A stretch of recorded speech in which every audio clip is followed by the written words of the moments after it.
Doctor Arun തന്നെ ഈ പരിപാടി തുടങ്ങുമ്പോഴത്തേക്കും പറഞ്ഞു ഇന്ത്യയെ തന്നെ വളരെ പ്രധാനപ്പെട്ട ഒരു പൊളിറ്റിക്കൽ വാർത്ത റിപ്പോർട്ട് ചെയ്യാനുള്ളത് കൊണ്ടാണ് ലൈവ് താമസിക്കുന്നത് എന്ന് പറഞ്ഞു. അതുകൊണ്ട് പത്മജ വേണുഗോപാൽ BJP-യിലേക്ക് പോയത് പ്രധാനപ്പെട്ട ഒരു വാർത്ത തന്നെയാണ്.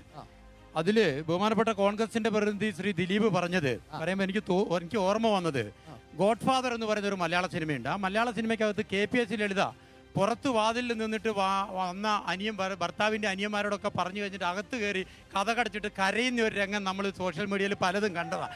അതുപോലെ ഇനി കഥ കടച്ചിട്ട് വേണം ദിലീപ് സാറിന് കരയാൻ. പത്മജ പോയത് അത്രമാത്രം പ്രയാസം കോൺഗ്രസിനുണ്ട്. സാക്ഷാൽ കണ്ണോത്ത് കരുണാകരൻ എന്ന K. കരുണാകരന്റെ പുത്രിയാണ്. K. കരുണാകരൻ ദീർഘവീക്ഷണത്തോടു കൂടി തന്നെ പത്മജ പാമര എന്ന് പേരിട്ട ആൾ കൂടിയാണ് അദ്ദേഹത്തിന്റെ മകള്. അദ്ദേഹം അവര് പോയത് ചെറിയ കാര്യമല്ല. കോൺഗ്രസ് എന്ന് പറഞ്ഞാൽ താമര, ജ എന്ന് പറഞ്ഞാൽ പോവുക, താമരയിലേക്ക് പോവുക. അത് തന്നെയാണ് അതിനകത്ത് കണ്ടത്.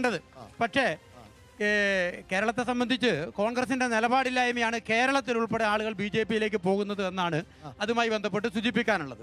പക്ഷേ പോകുന്നുള്ളൂ. ത്രിപുരയിൽ ഒരു സ്റ്റേറ്റ് അപ്പാടെ പോയി. സ്റ്റേറ്റ് അപ്പാടെ പോയത് ഇടതുപക്ഷ CPI-ന്റെ ആളുകൾ പോയിട്ടില്ല.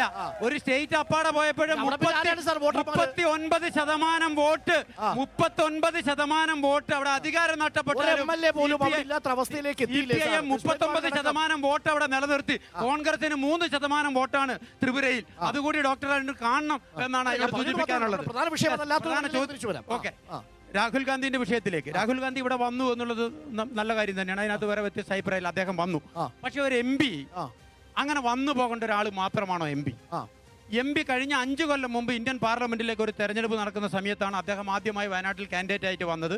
അന്ന് അദ്ദേഹം കൽപ്പറ്റയിൽ നടത്തിയ ഒരു പ്രസംഗം സോഷ്യൽ മീഡിയയിൽ ആകെ വൈറലായിട്ട് ഇപ്പോൾ നടക്കുന്നുണ്ട്. അതിൽ അദ്ദേഹം പറഞ്ഞത് വയനാടിൻ്റെ ഏറ്റവും പ്രധാനപ്പെട്ട പ്രശ്നം വന്യജീവി മാൻ അനിമൽ കോൺഫ്ലിക്റ്റ് ആണ് എന്ന വിവരം എനിക്കറിയാം. അത് തന്നെ ആ പ്രയോഗം തന്നെ തെറ്റാണെന്നുള്ള അഭിപ്രായമാണ് ഞങ്ങളെ സംബന്ധിച്ചുള്ളത്. കാരണം മനുഷ്യനും വന്യമൃഗങ്ങളും തമ്മിലുള്ള സംഘർഷമല്ല, ഏകപക്ഷീയമായി വന്യമൃഗങ്ങൾ മനുഷ്യനെ ആക്രമിച്ചുകൊണ്ടിരിക്കുന്ന ഒരു സമയമാണ് വയനാട്ടിൽ ഇപ്പോൾ ഉള്ളത്. അതുകൊണ്ട് മാൻ അനിമൽ കോൺഫ്ലിക്റ്റ് എന്ന പ്രയോഗം തന്നെ വന്യജീവി ആക്രമണം എന്ന് തന്നെ പറയണം. മാൻ അനിമൽ കോൺഫ്ലിക്റ്റ് എന്നല്ല പ്രയോഗം. ഈ 5 വർഷവും രാഹുൽ ഗാന്ധി ഇന്ത്യൻ പാർലമെന്റിനെ പ്രതികരിച്ചിട്ട് ആകെ 99 ചോദ്യമാണ് അദ്ദേഹം ഇന്ത്യൻ പാർലമെന്റ് ചോദിച്ചിട്ടുള്ളത്. അതിൽ ഒന്നാമത്തെ ചോദ്യം വന്യമൃഗത്തിനായിരിക്കണമെന്ന അഭിപ്രായം ഞങ്ങളെ സംബന്ധിച്ചില്ല. 2ഉം 3ഉം വേണ്ട. 99ാമത്തെ ചോദ്യമെങ്കിലും വയനാട്ടിലെ ഈ പാർലമെന്റ് മണ്ഡലത്തിലെ അതിരൂക്ഷമായ വന്യമൃഗ ആക്രമണം അവസാനിപ്പിക്കുന്നതിന് വേണ്ടി കേന്ദ്ര വന നിയമ മന്ത്രി ഭൂപേന്ദ്ര യാദവിന്റെ മുഖത്ത് നോക്കി ഇന്ത്യൻ പാർലമെന്റിൽ 51% ഹാജരേ ഉള്ളൂ.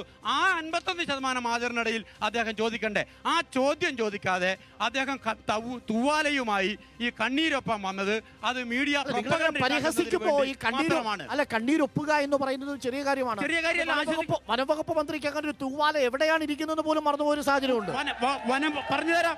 വനം വകുപ്പ് മന്ത്രി തൂവാലയായിട്ട് വന്നില്ലെങ്കിൽ പോലും ആ 3 കുടുംബങ്ങൾക്കും കൊടുക്കാനുള്ള കോമ്പൻസേഷൻ ഉൾപ്പെടെ മുഖ്യമന്ത്രിയിൽ ഇടപെട്ട് അടിയന്തരമായി തിരുവനന്തപുരത്ത് ചോദ്യമില്ലേ കാര്യത്തിൽ 50 ലക്ഷം കൊടുക്കാമെന്ന് പറഞ്ഞിട്ട് ഒടുവിൽ 10 ലക്ഷം പറഞ്ഞ് പറ്റിച്ചില്ല. 50 ലക്ഷം കൊടുക്കാമെന്ന് പറയല്ലേ, 10 ലക്ഷം കൊടുക്കുകയും ബാക്കി ഗവൺമെന്റിലേക്ക് ശുപാർശ ചെയ്യാമെന്നാണ് തീരുമാനം.